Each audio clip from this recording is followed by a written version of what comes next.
पिछली क्लास में ऊष्माक्षेपी हो चुका है। आज हम बात करते हैं ऊष्माशोषी अभिक्रिया की।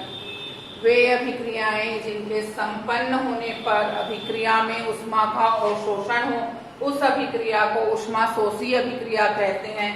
सबसे अच्छा एग्जाम्पल है N2 + O2 रिवर्सिबल 2NO। तो N2 + O2 रिवर्सिबल 2NO एक ऐसी अभिक्रिया है जो सामान्य ताप पर अपने आप को ऊष्माशोषी बता रही है और सामान्य ताप पर अभिक्रिया सामान्य रूप से संपन्न हो रही है। उसका साम्य स्थापित है, उसका केसी स्थिर है। सडनली आपने इसी ऊष्माशोषी अभिक्रिया में ताप को बढ़ा दिया, ताप को बढ़ाकर T2 > T1 कर दिया। बढ़े हुए ताप पर इसको और अधिक ऊष्मा मिलने लगी, किसको? N2 और O2 को, और ये ज्यादा से ज्यादा 2NO बनाने लगे। आपको पता है कि साम्य वहीं जाएगा जहां उत्पाद ज्यादा बन रहा है। तो चूंकि NO ज्यादा बन रहा है इसलिए ये वाला साम्य ताप बढ़ाने पर ऊष्माशोषी अभिक्रिया में साम्य हमेशा राइट साइड जाता है। ताप बढ़ाने पर ऊष्माशोषी अभिक्रिया में साम्य हमेशा अलीशा तेले के नियम के अनुसार राइट साइड में विस्थापित होगा। ठीक है।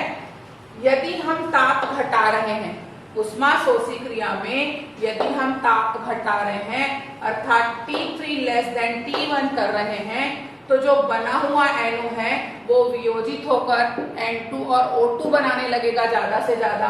उत्पाद लेफ्ट साइड बढ़ रहा है इसलिए आपका साम्य भी लेफ्ट साइड स्थापित हो जाएगा या विस्थापित हो जाएगा।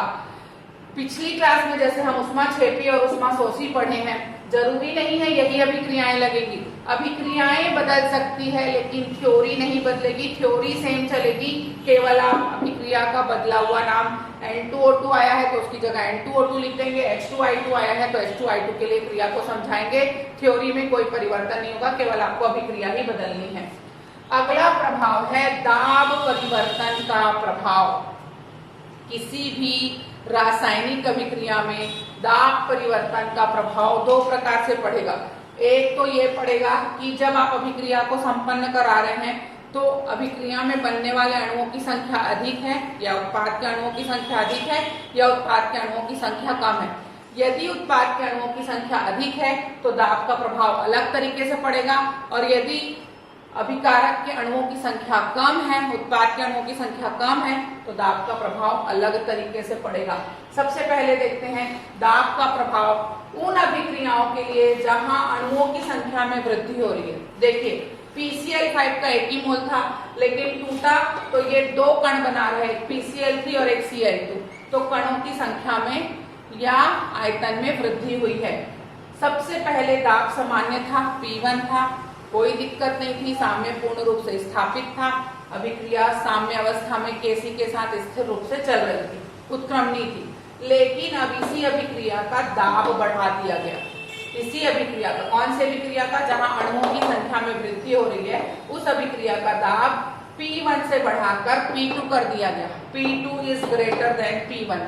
तो जैसे ही आपने दाब बढ़ाया, ये जो PCl3 था ये Cl2 के साथ और ज्यादा आकर्षण में आने लगा, अंतरायनिक आकर्षण बल और अधिक बढ़ने लगे और ज्यादा से ज्यादा PCl5 बनने लगा। तो उत्पाद की मात्रा लेफ्ट साइड बढ़ी, इसलिए परिवर्तन का प्रभाव भी लेफ्ट साइड नष्ट होगा और इसलिए साम्य लेफ्ट साइड स्थापित होगा।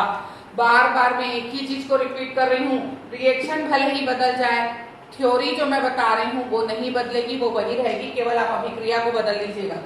उसके बाद इसी अभिक्रिया में, वे अभिक्रियाएं जिनमें अणुओं की संख्या में वृद्धि हो रही है, हम अब दाब को कम कर रहे हैं। P3 < P1। तब क्या होगा? ये जो PCl5 बना हुआ है और इससे PCl3 और Cl2 में टूटा है, तो अब क्या होगा? आपने दाब कम कर दिया है। दाब कम करने पर ये बना हुआ PCl5 टूटने लगेगा और वो अपने आप को PCl3 और Cl2 में परिवर्तित करने लगेगा, अर्थात उत्पाद की मात्रा राइट साइड बढ़ेगी, परिवर्तन का प्रभाव भी राइट साइड नष्ट होगा, इसलिए इस बार साम्य राइट साइड विस्थापित होगा। तो अणुओं की संख्या में वृद्धि वाले समीकरण में दाब बढ़ाने पर साम्य लेफ्ट साइड जाता है और दाब घटाने पर साम्य राइट साइड जाता है। इसी का उल्टा कमी में होगा। वे रासायनिक अभिक्रियाएं जहां दाब में वृद्धि या कमी से अणुओं की संख्या में कमी हो रही है, वो समीकरण हो सकता है N2 + 3H2 रिवर्सिबल 2NH3। यहाँ 4 कण थे, उत्पाद के 2 ही कण बने हैं। सामान्य दाब पर अभिक्रिया सामान्य गति से सामान्य रूप से संपन्न हो रही है, साम्य पूर्णता स्थापित है, Kc का मान स्थिर है।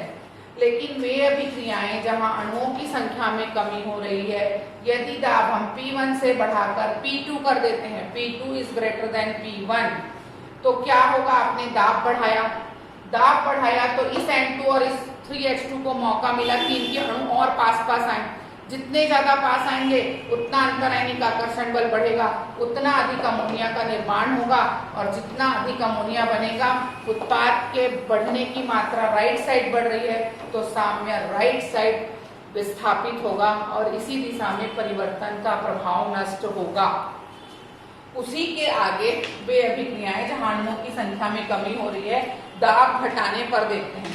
तो यदि दाब आप घटा रहे हो तो N2 + 3H2, दाब को आप क्या करोगे? P3 लेस देन P1, ये नीचे लिखा हुआ दिख नहीं रहा इसलिए मैंने यहाँ लिख दिया, P3 लेस देन P1 किया आपने। तो जैसे ही आपने दाब घटाया, ये बना हुआ अमोनिया अब टूटने लगेगा और ज्यादा से ज्यादा नाइट्रोजन और हाइड्रोजन बनाने लगेगा।